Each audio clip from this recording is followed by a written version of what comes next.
may risk naman talaga. Yeah. That's why nag-aaral tayo para ma-lessen yung risk na pwede natin matamo. So, dito sa trading, bigyan ka ng magandang risk management and very profitable strategies.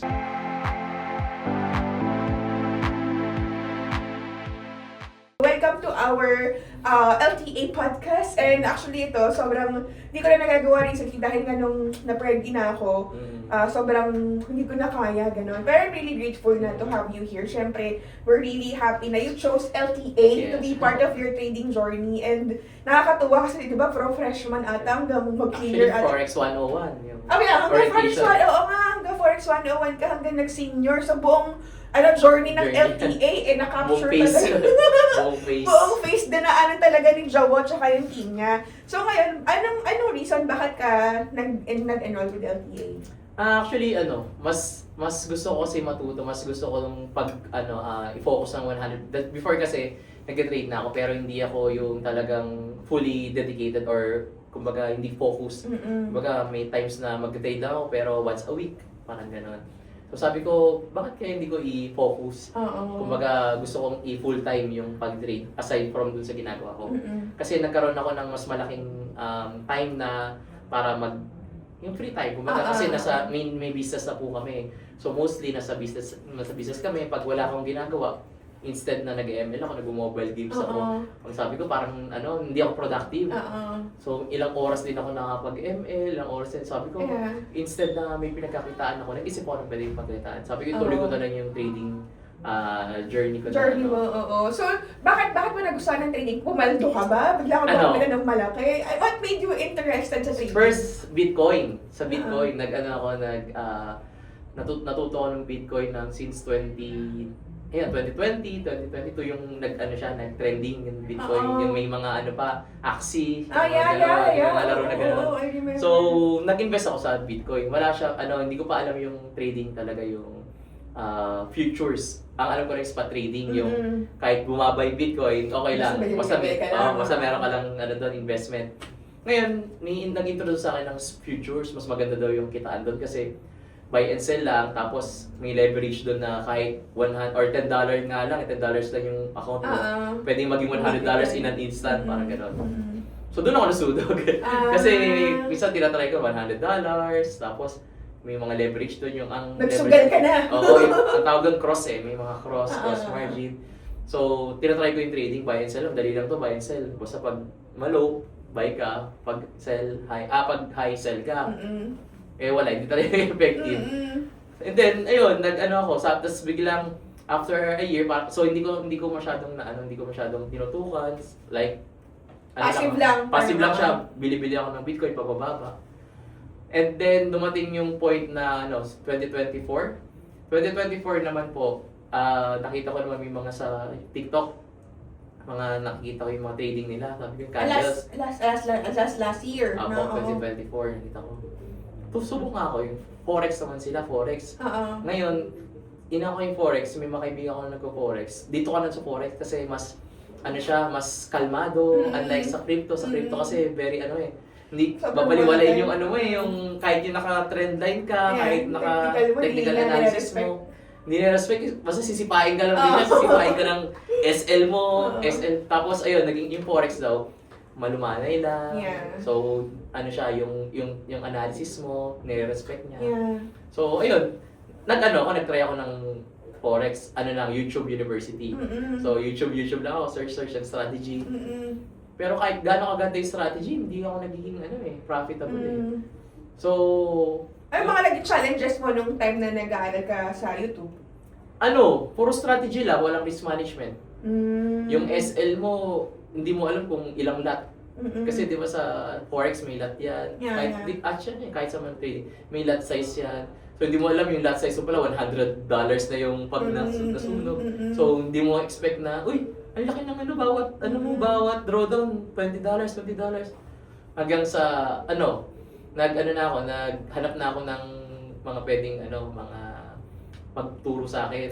May mga kaibigan nagturo pero hindi ganun So meron pa rin meron pa rin mga nagturo. So may mga nag-mentor rin sa'yo? May mga nag-mentor.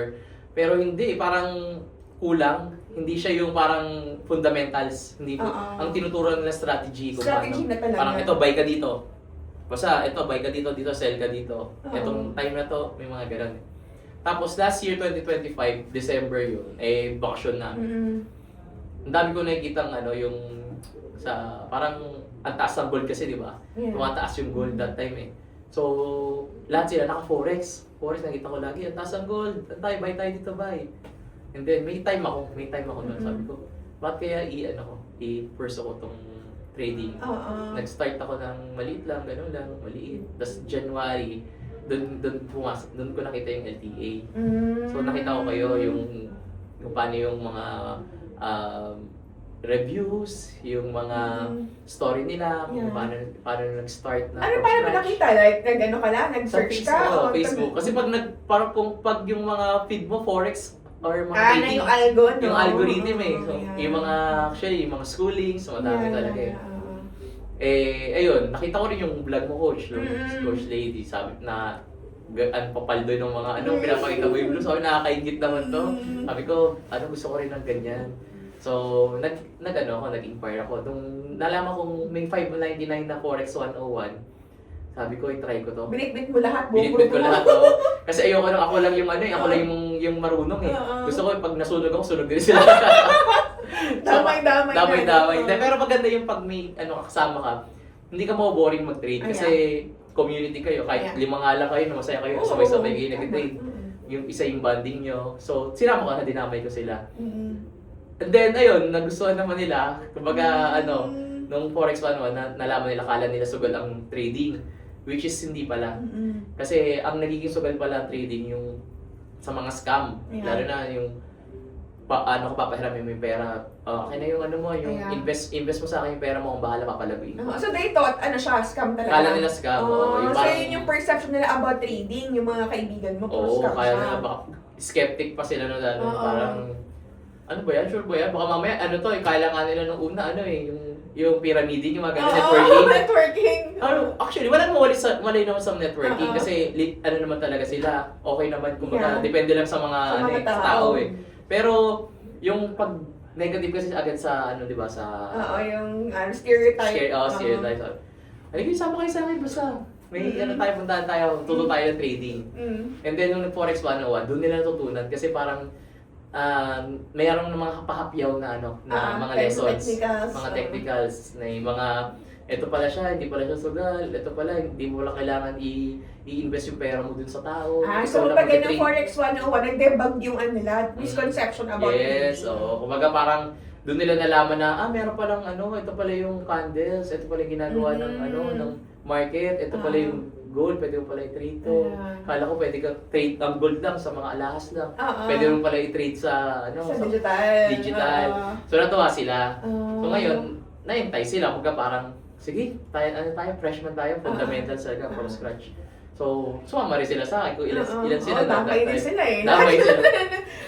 And then, ayun, hanggang seniors, natuto na kami hanggang sobrang tuwa kasi yung halos lahat kami, nag-improve na. Ako yung nyo eh, si JP, sabi ko, pag natin 19 years old, babalik ka dito sabi ko, yumamang ka na. Nakakatuwa nga kasi 19 years old natuto na cousin mo siya? Cousin ko po siya. So, ang mga kasama niya, sino yung mga kasama mag-trade? Vlogger yung si Carlo, kapatid ko. Si Carlo, vlogger din. Yung pinsan ko, editor, videographer ko si siya. JP. Tapos si Carlo si TJ long time ko siya, parang kinakapatid ko na siya kasi halos mga kamag-anak namin inaanak na. Parang kumbaga kami parang ano ba yun? Yung parang pinaka-close buddies. Best friends. Best friends. Ay. And nagkataon nandito lang siya sa Taytay din. Malapit lang Sabi siya. ko, TJ, hindi ka sama ka sa amin. Kahit na busy rin siya, talagang pinursu niya.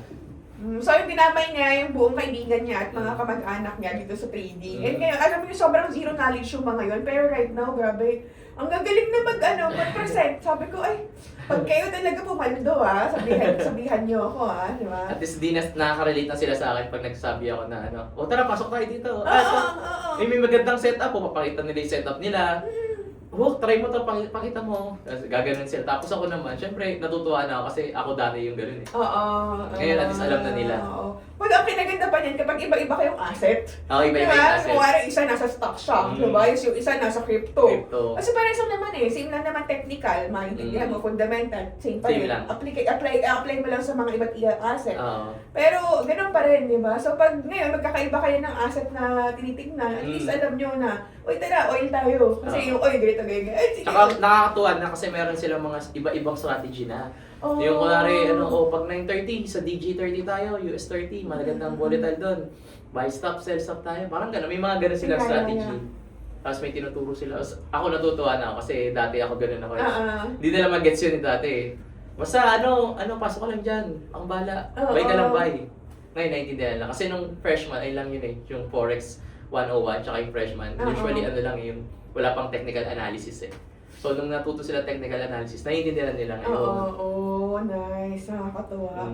Nakakatuwa na may mga na-influence ka dito sa trading in a good way. Kasi nga marami rin naman mga nag-i-influence ng trading pero ginagawang gambling, ginagawang sugal. Kasi actually, pwede naman siya mag-sugal talaga. Kung wala kang knowledge. Kulang knowledge. Like, in any form naman, like business, or kahit ano risk pa naman yung- talaga yung may risk. There's always a risk. However, if you will be, become knowledgeable doon, then definitely, mas may edge ka. 50-50% lang naman yan eh. Pero pag inaral mo, 60-40 na. So yung chance mo. Ma-realize mo na yung Forex is probabilities yung trading eh. Correct. So yung probabilities na yun, dapat syempre, doon ka sa magandang probabilities. Agree. Mas mataas na probabilities na mananalo ka. So, Totoo. unlike sa sugal kasi sa gambling, game of probabilities din yun, pero win or lose lang. Yeah. Wala kang risk management na ito after na itong ito lang yung lalabas ko. Ito lang yung i-risk ko dito. Unlike sa gambling, pag ito yung tinaya mo, kaya pag palo na. Wala. Agree. Tama, totoo. Pero ngayon, ikaw, tanong naman kita sa experience mo with LTA naman, sa journey mo with us. Kasi syempre, we just started actually yung school namin a year ago. So, actually, Batch 17 nga nga. Batch 17 pa lang ako. 17 pa lang kayo, di ba? So talagang baguhan pa lang kami sa industriya na pagtuturo talaga ng trading. And ako, naglakas lang talaga ako ng loob na sumugal din dito. Kasi syempre, negosyo, sugal din yan.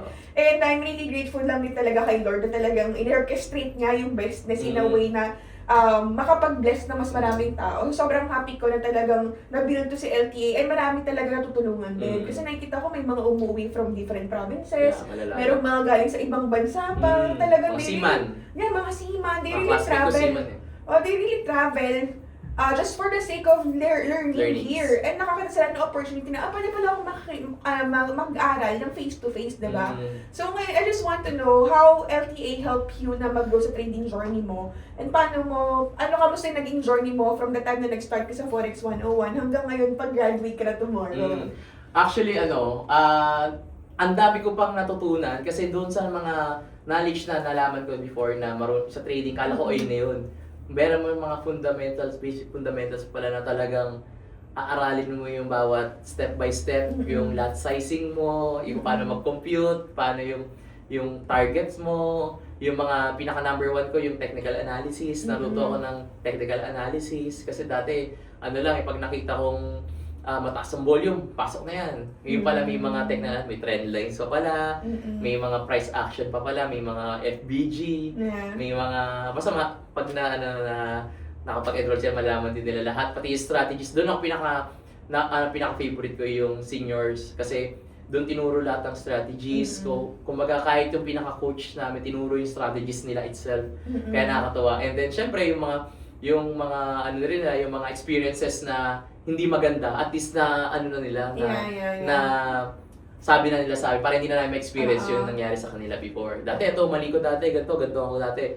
At least ngayon, alam na namin na, parang ito pala yung mali na ginagawa namin dati. Ngayon, na-improve namin. Tapos, yung strategies na meron sila, hindi sila madamot para, pati ikaw coach, diba, naturo mo sa amin yung Bollinger Bands na na strategy, which is natutuwa kami kasi kumbaga may mga iba kami na namin na apply po namin yung mga strategies.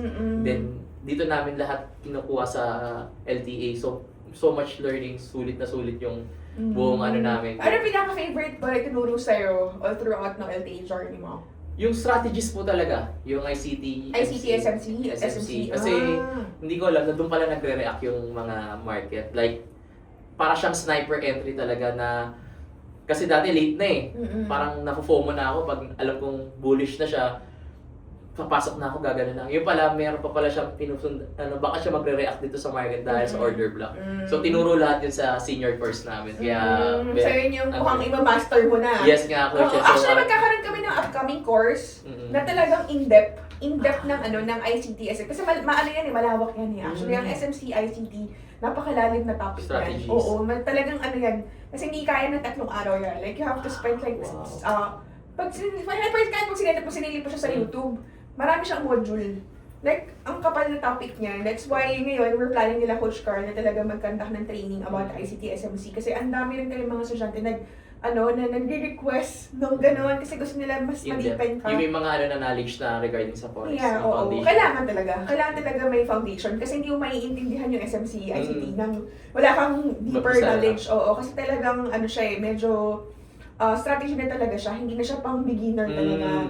Pero kapag ginaaral mo talaga, magiging professional trader ka talaga kasi that's how the big institutions trade.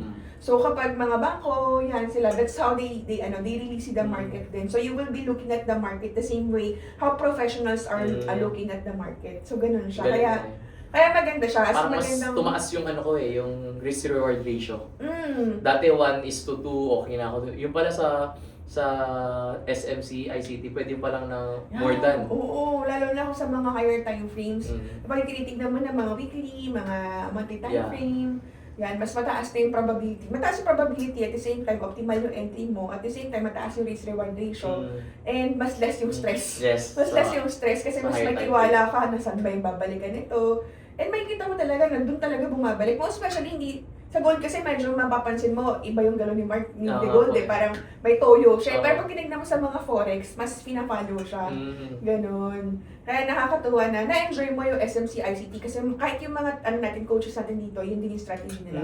Ako lang talagang hindi ko ayun. Iba-iba po kasi. Dito ko rin nalaman yan na dito pala sa sa trading pala, may kanya-kanya tayong personality. So, hindi lang kunwari effective sa'yo sa SMC, hindi effective sa'yo. Yeah. Kumaga sa'yo, effective yung Bollinger, sa akin hindi. Yung iba naman, effective sa akin Bollinger, sa iba naman hindi. So, sa true yan.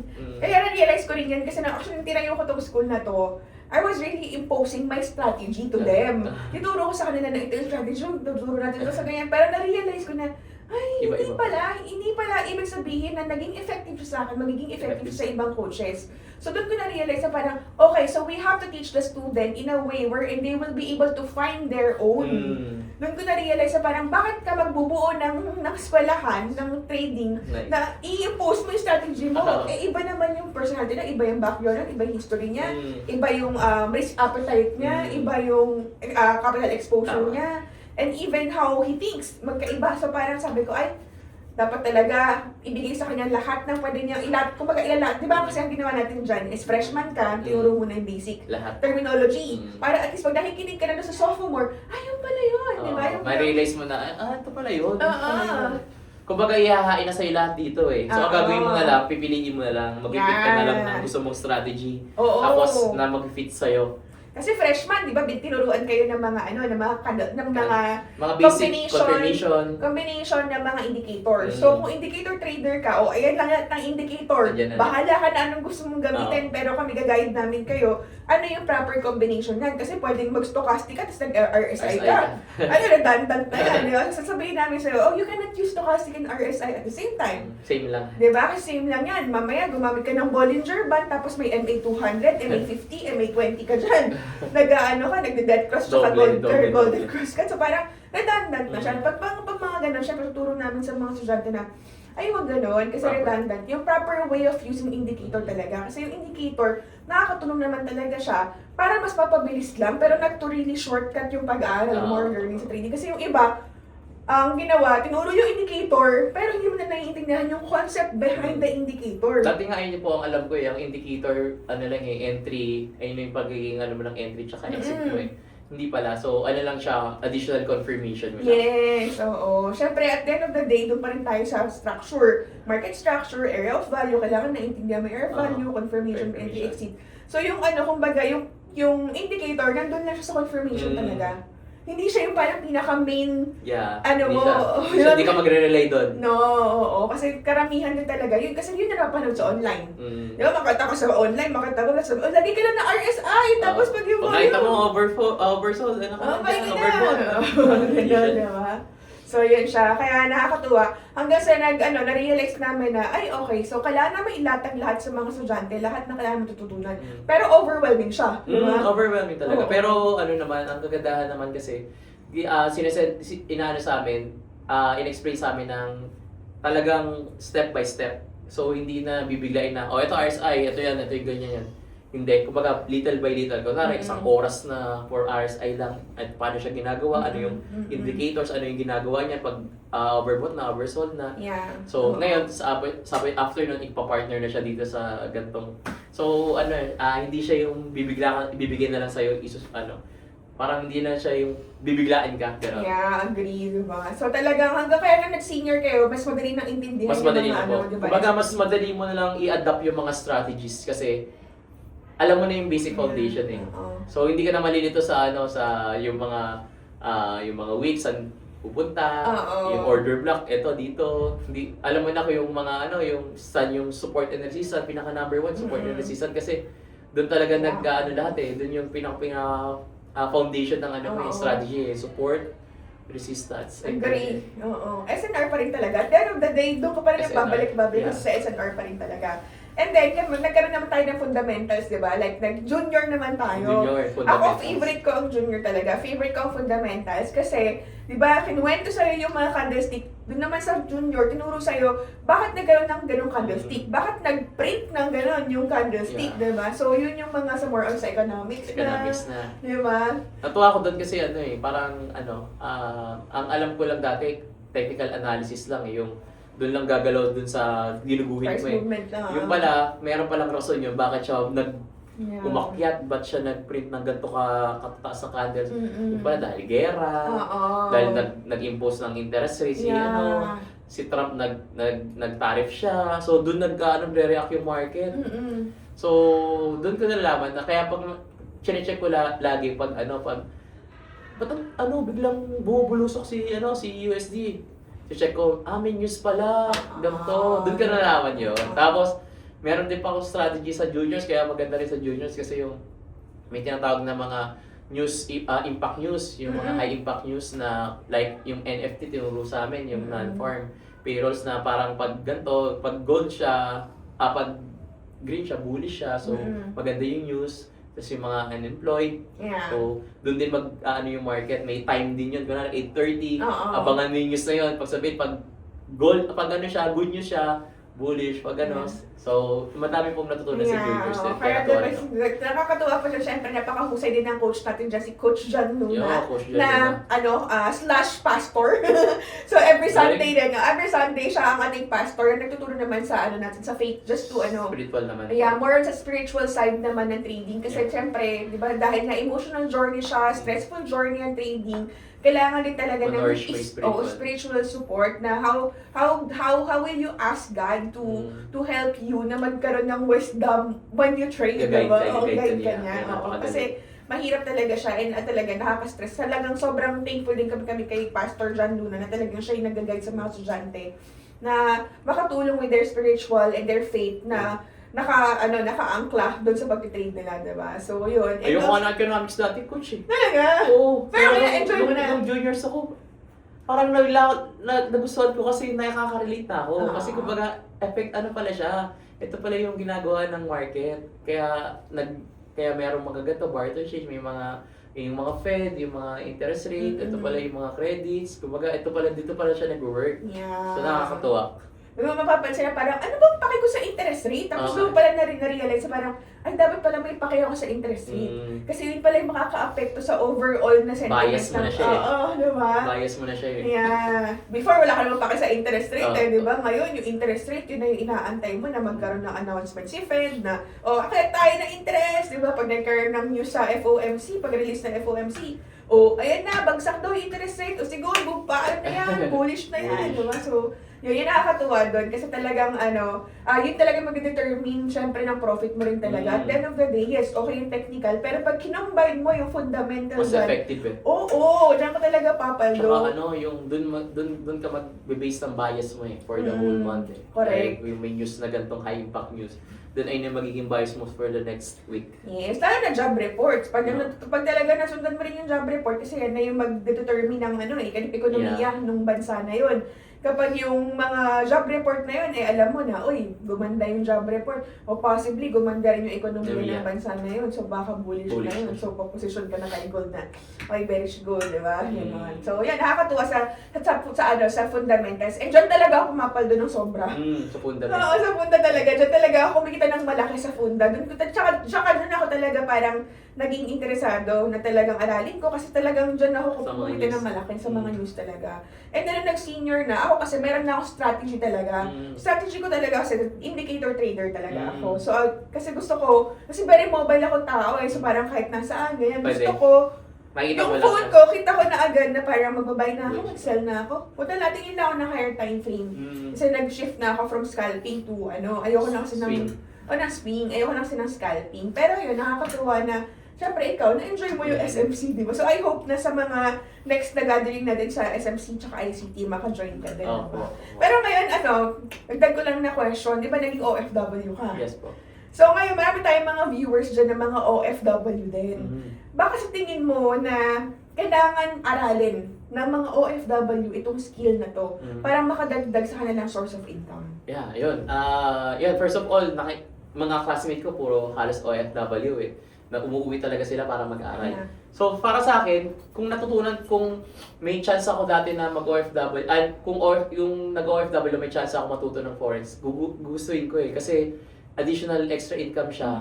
Tapos, yung marami kang free time kasi pag OFW, usually, hindi kami lumalabas pag hindi kami namamasyal kahit work lang talaga. Work lang kami. So after ng work, bahay lang kasi sobrang mahal ng gastusin sa labas. So ang ginagawa po namin, pag uwi, Netflix, laro, kain na yun lang, luto-luto ka lang. Tapos wala ka, hanggang matapos yung buong araw mo, yung rest mo, tulog ka na ulit, kinabukasan, balik ka, trabaho, yun lang. So, pag meron kang gantong extra income, so aside from dun sa mga pinapadala mo, may additional income para naman sa trading. So, kasi hindi siya yung pwede mo siyang isabay after ng work mo, tapos habang nagpapahinga ka, pwede kang magtingin-tingin ng chart. Yeah. Tapos, kagandahan doon, extra income mo na siya. Aside from doon sa kinikita mo sa OFW, sa work mo sa abroad, meron ka pang additional income doon sa trading. And kagandahan pa sa OFW, mas marami kang oras, lalo na hindi ka na kailangan lumabas ng bahay, hindi ka na kailangan mag-double job. Kumbaga makakapagpahinga ka kahit paano at makakapag-relax ka. Yeah. So, and also, pwede rin maging maging rason para umuwi na sila. Umuwi ng Pilipinas, number one. Lalo na pag naging profitable na sila, naging consistent profitable na sila. Kaya na nilang, yung trabaho, yung kinikita nila sa Forex, kaya na nilang tapatan yung kinikita nila sa abroad. So, pwede na silang umuwi. Minsan, mas mataas pa. So, ayun. Oo nga. Kasi ang dami mga OFW, alis ang bansa, iwan nila family nila. Iwan nila yung asawa nila, iwan nila yung anak nila. Tapos pagbalik nila after ilang years, 20 years, 30. Like, may na-meet nga ako last time sa hospital, nasa hospital ako, nagkukwento siya. Sabi niya, ina-NST niya ako. Sabi niya, umuwi ako ng dito sa Pilipinas, nag-retire na ako doon. 30 years ako sa Middle East, sabi niya. Tapos sabi niya, pag uwi niya, 4 na buwan niya lang nakasama yung asawa niya, nawala na. Grabe, no? So parang nakakalungkot. Imagine mo, you've spent all your life outside the country for like 30 years. Tapos uuwi ka na, you're planning to settle with your husband. Nandiyan gusto mo na magsama. yung family mo, yung mga anak mo, ang lalaki na. Hindi mo na Hindi mo na na-witness yung syempre yung nila, oo. growth nila. Totoo. Kasi syempre, oo, minsan uuwi ka. Punta ka ng graduation nila, punta ka ng birthday nila, yung mga special events nila. Pero sa totoo tayo, pag titignan mag-look back tayo sa family natin, naalala natin yung pinalo tayo ng hanger. Oo, yun. Nagluto tayo ng malinit na Yun. sinigang. Pinagtimpla tayo ng ganito, di ba? Yung talagang maaalala natin is yung mga little details ng pagkabata natin, hindi yung mga special events. Yeah. So nakakalungkot lang na nami-miss yun ng mga mga kapwa natin na Pilipino na nag-abroad just for the sake to earn higher denomination ng pera, di ba? Ng dolyar. Yeah. So yun yung nakakalungkot. So with trading actually, kapag nagkaroon ka ng skill na to, this will give you an opportunity na hindi mo na kailangan umalis. Tama. Pwede ka na lang magstay with your child, with your husband, with your wife, and with your parents na hindi mo na kailangan iwan and ma-enjoy mo yung every detail na mga memories, yung mga core memories Yes. natin ng kabataan, di ba? Katulad ko, kasi nung nag-OFW ako, malapit ako sa family ko. So, nung lumayo ako, parang every time na nagkakaroon ng occasion sila, hindi ka naman pwede basta-basta umuwi, lalo na mahal ng airlines. Yung bakasyon mo, 1 month ka lang sa isang taon. So, tinitipid mo lang yun sa isang buwan. Kasi sa isang taon, 1 month ka lang pwede magbakasyon.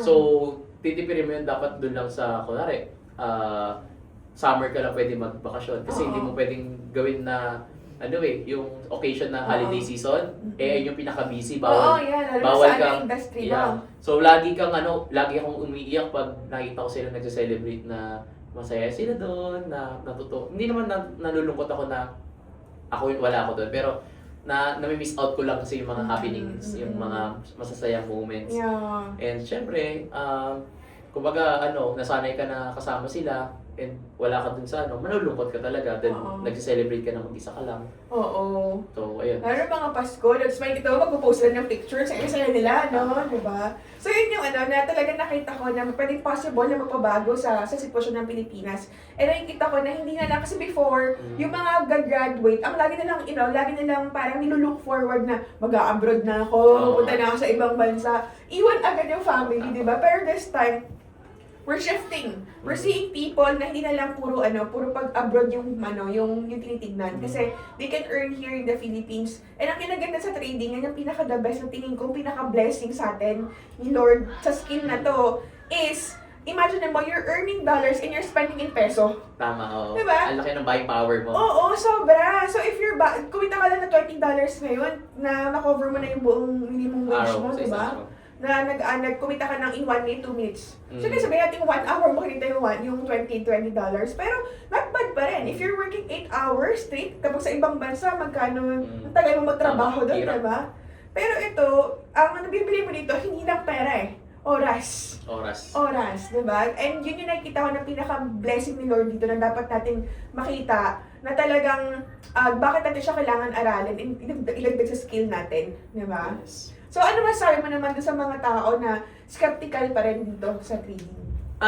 For me, magtiwala lang kayo. Kasi pag naturuan kayo ng basic knowledge, basic foundation, lahat ng naiisip yung skeptical, lahat ng mga naiisip nyo na, ay scam yan, malulugi ka dyan, ka lang dyan, puro talo lang dyan, mapapalitan yun ng opportunity. Yeah. So, mas may risk naman talaga. Yeah. Pero that's why nag-aaral tayo para ma-lessen yung risk na pwede nating matamo. So, dito sa trading, bigyan ka ng magandang risk management and very profitable strategies para ikaw na bahala after ng lessons mo, lahat ng mga inaral mo, i-apply mo na yun after. Yeah. And then, hindi lang matatapos doon kasi baka akala kasi ng iba, pag natapos ka mag-trade sa lesson na to is profitable ka na. Hindi. Kasi sabi ng mga iba, 3 to 5 years bago ka at least maging profitable. Pero dito sa LTA, papabilisin nila yung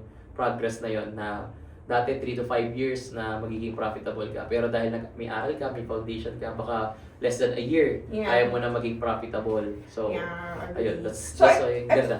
So ito naman, hindi sa mga hype, diba? Hindi mo tayo na hype dito. Hindi naman. Siyempre, what we wanted to, paano mo hinandle yung mga emotional struggle mo dito, yung mga hirap, syempre hindi naging mali yung business, hindi naman smooth flowing yung journey mo dito. Yes. Ano exactly yung mga pinagdaanan mo muna bago mo talaga nahanap yung pinaka ano mo, I don't know if nahanap mo na yung strategy mo ngayon or you're still finding it.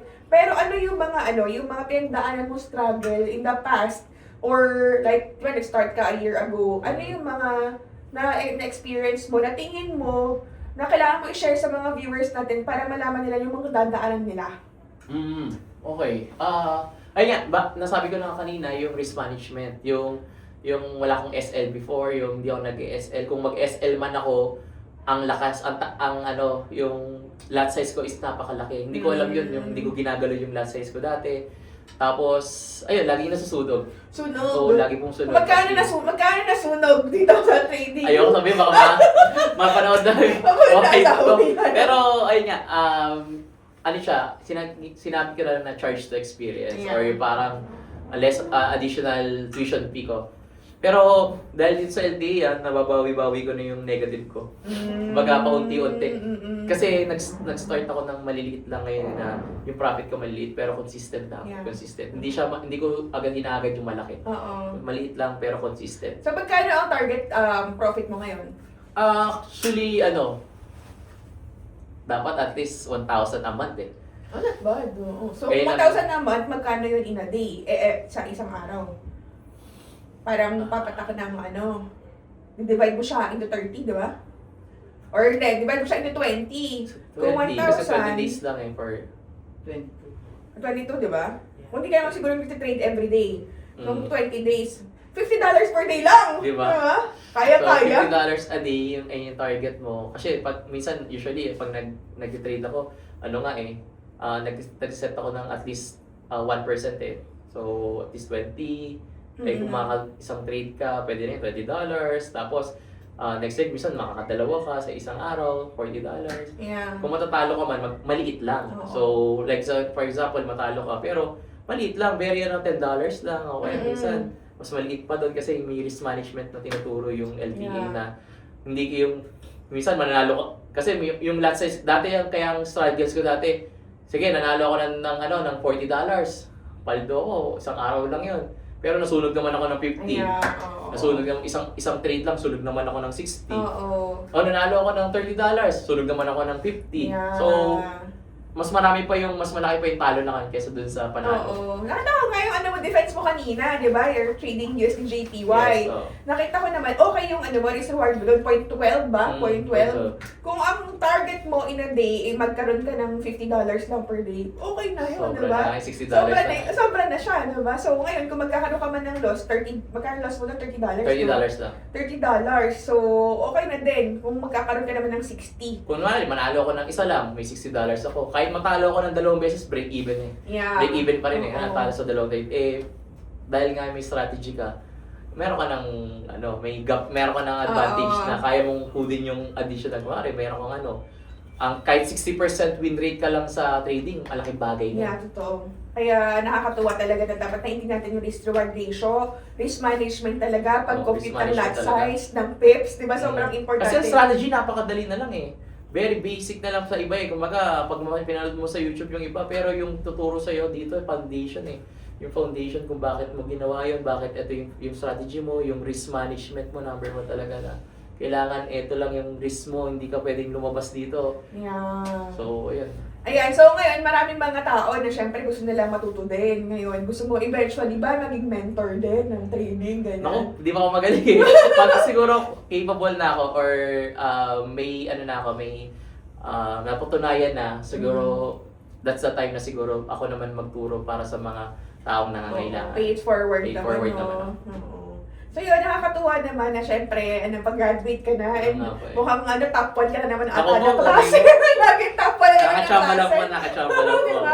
So, kaya nakakatuwa lang syempre na talaga ngayon, mas nag-grow ka pa sa journey mo ng trading. Noong una, marunong ka na mag-trade, yes, but ito, mas nandipan pa yung knowledge mo, mas nag-grow ka pa, yung foundation mo talaga, mas lumalim. And I believe na right now, mas magagamit mo rin yung risk management na tinuro ng LPA. Yes, Kasi makikita mo naman sa buong klase namin talagang, ang pinaka-core value talaga na binibigay sa inyo is risk management. Risk management talaga. Actually, doon talaga natatalo lahat ng tao sa risk management. Yeah. Kasi, pwedeng yung 1,000 mo kayang ubusin ng isang araw lang. True. Pero dahil sa risk management, hindi ka na matatakot.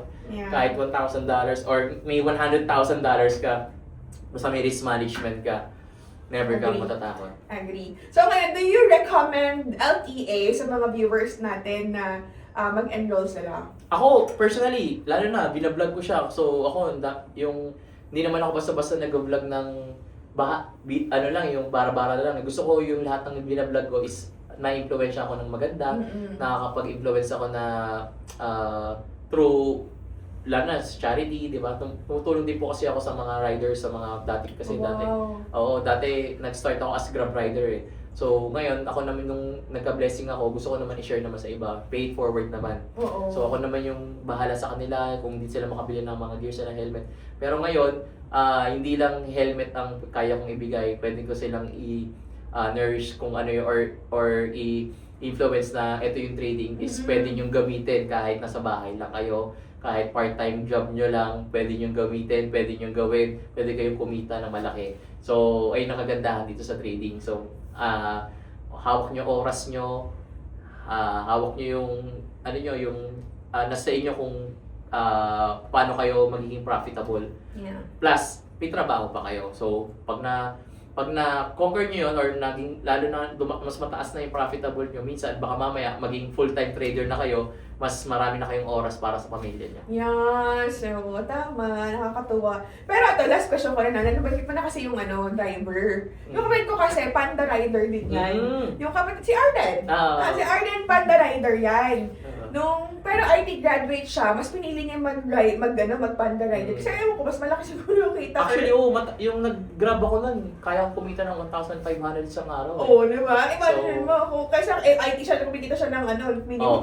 Minimum. Minimum lang. Kaya, tas gusto mo pa yung ginagawa mo kasi nagmamotor ka, di ba, nakapaggala ka. Yeah. So, nung yung kapatid ko, nakita ko nagpapanda rider siya, naaawa ako kasi uulan, iinit.